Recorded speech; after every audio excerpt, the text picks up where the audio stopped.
Hi guys! Hi everyone! Good evening! This is Manay Gina and welcome back sa aking YouTube channel. So guys, for today's video, pag-usapan natin si Maymay Entrata.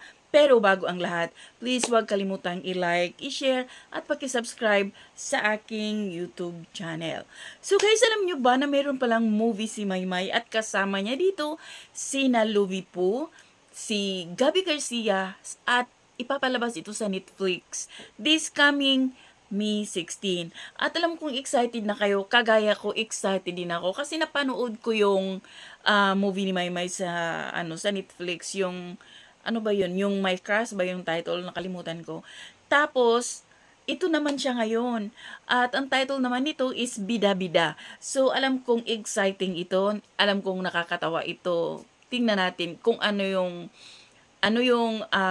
atake ni Maymay dito, lalo't lalo pa kasama niya sina Gabby Garcia at saka si Lovie po na sobrang ang gagaling na mga artista.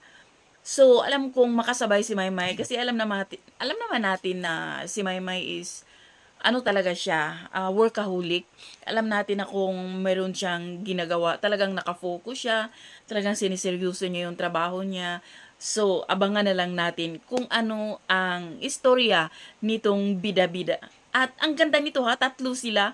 Ay, excited na ako guys. Kayo ba? Excited ba kayo? So, abangan natin, hintayin natin, manood tayo this coming Me 16. So, yun lang guys.